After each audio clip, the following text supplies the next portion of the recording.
We got into that a little bit. He is Kaidon Salter, the quarterback at Liberty. Tomorrow night in Tyler, the Earl Campbell Tyler Rose Award will have their announcement among 5 finalists, and Kaidon Salter, on his way into East Texas, joins us on 365 Sports. Kaidon, thank you for your time. What does it mean to you as a Texas kid to have your name involved in an Earl Campbell as a finalist for the award?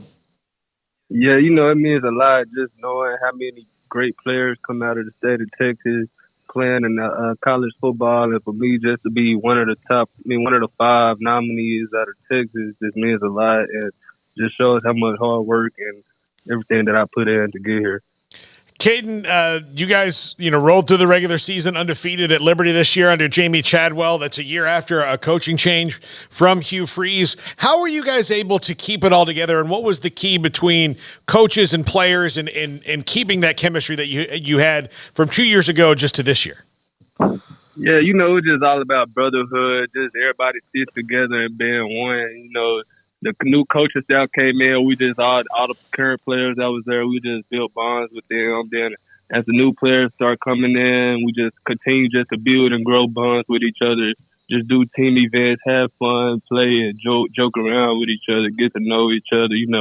Everybody comes from different backgrounds, and at college, everybody comes from different parts of the world. So just to be able to get to bond with each other and earn each other's trust, and know that we're going to come out and fight every weekend for each other on the same team, and go out every weekend and just fight and play hard for each other and play as a brotherhood. And Kaidon, we know you'll be back with the Flames next year. You dipped into the portal there for a second. Can you kind of take us into just that sort of process, and then ultimately deciding like, hey, I'm going to run it back with Liberty, and kind of all that went into that? Yeah, it was just a lot going on with just how far, just wanted to get my family more to games, and me coming up to closely ending my college career, just being able to try to get my family to come out to support me more, to be able to come out to more games. And at some point, it was like Liberty is my family, and just as long as my parents are able to come out and my siblings are able to come out, and just the family and the brotherhood that I built at Liberty with the new staff and the new players, I just knew that it felt like home where I was at, and just to be able to go there and run it back and try to put up the outrageous numbers that I had this year again just means a lot to be doing it with the same team.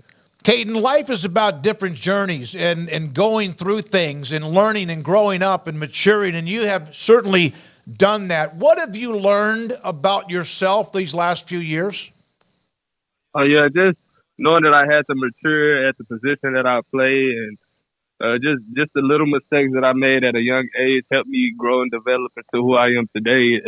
And just being able to trust God, trust the process, and know that everything does happen for a reason. But when it happens, what God is really just trying to see, like, how you're going to bounce back from it. And just being able to bounce back from mistakes and everything, that just means a lot. Knowing that I got the family that be there for me all the time, and to push me forward at all times, knowing that I should not be looking back at all, and just having God there with me, knowing that everything happens for a reason and I can get through it.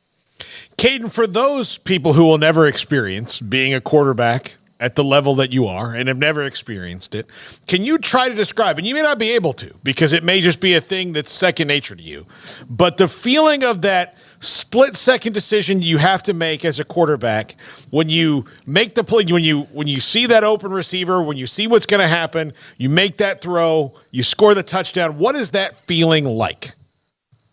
Yeah, it's just a good feeling knowing that you sitting back there and the lineman give you protection, or you do guys go scramble around and you make that throw downfield, and it's even better when you make the throw downfield and you do get hit and it gets completed. Just throwing that touchdown, then hearing the crowd as you get hit or something, throwing a touchdown while getting hit, just hearing the crowd get very excited.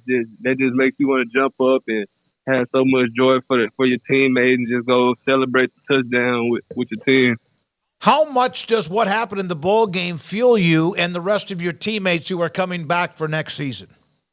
Oh, yeah, that just lets us know that how much work we got to put in more. Like we know how we know what it takes to get there, but we know what it takes now to finish. And just that whole experience was just very big for us. as a G5 program, being able to go play in such a big game like that and experience such great competition, we just know how much grit that we got to come out this off season, come out, get bigger and get stronger as a whole, and just know that we're going to be there again, and next time we won't disappoint. What is the pride of where you're from, Cedar Hill, and the kind of career, that area that, Duncanville and DeSoto are rolling right now, but Cedar Hill was a part of the mix. They made a nice run at the end of the year to be from there where it was such a great, successful program. Oh, yeah, just coming out this Lone Star State, of course, we out of the District of Doom with Cedar Hill, DeSoto, and Duncanville, just playing against a great competition of collegiate level players that's going off to play such big levels of college football. Just going out there playing against people that understands the game at such a young age and knowing what they're doing, that helps you a lot just prepare for college, and having those coaches that's on you every day, like basically like college coaches. They're treating you like you're already a college player. The weight room, the off season, the extra film and things like that. The high school coaches out in this area just prepare you better for life and for college, just for life after high school and college ball. So just being able to grow up and play around such big football supporters and people that knows what they're doing, it was meant a lot, and just most definitely helped me through my whole process. Yeah, the District of Doom, that's a great way to put it. And we did Midway football, and they were a part of it for a couple of years and took a beating for a couple of years, like a lot of people do if they were a part of that district. Last thing for you, two things. Have you ever met Earl Campbell, and what will it mean if, in fact, tomorrow your name is announced as the winner of that award? No, sir. I've never actually met him, but to get that award would just most definitely mean a lot. Like I said, it'll most definitely show. Well, it wouldn't show, but I'll be able to tell just how much hard work and dedication that I put in, and it would most definitely be something that is honored to the best player of the state of Texas, whether I get it or not. All respect to the person that gets it, and just glad that we're all nominees for it, and just shows how much work that we put in for this award. Congratulations, Kaidon. Thank you very much for your time. Be careful on the way in. Enjoy tomorrow, and good luck. We appreciate you being a part of the show. Okay, thank you. Thank you. Kaidon Salter from Liberty, and also a finalist among the Earl Campbell Tyler Rose Award. The dinner tomorrow night. Craig will be at the dinner tomorrow night. 5 different finalists, and he played at Cedar Hill, and now, of course, has been the star quarterback at Liberty. Yeah, I'll get to see Caidon tomorrow. I'll be heading down to Tyler to be a part of that banquet, see Earl and the Campbell family, and all the other finalists I think are expected to be there, but it's a pretty good crew, and seemed like at various points like a Jalen Milroe maybe took the lead, or this guy, Jonathan Brooks, was the early favorite, and then he gets hurt, and so it just kind of all evened out to where I think you've got a pretty good little crop of guys there as finalists, with obviously Caidon there being from Cedar Hill. You got Ollie Gordon as well from Oklahoma State. He's a Texas guy, Ashton Jeanty, who is originally from Florida, but he played his high school ball in Texas. He's a military kid, so he moved around a little bit. I think he was in Germany, I want to say, for a little while maybe, but he was overseas for a little while growing up and eventually made his way to Texas for high school and played at Lone Star up in Frisco.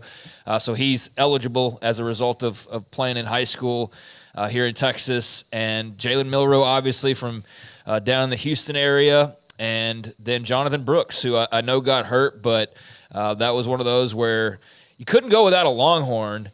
And I think that you kind of were splitting hairs between all of the guys. I mean, given the year that they had, and I think he had such a strong start that the voters just felt like, yeah, he's deserving of a spot, at least at the final table. Mm-hmm.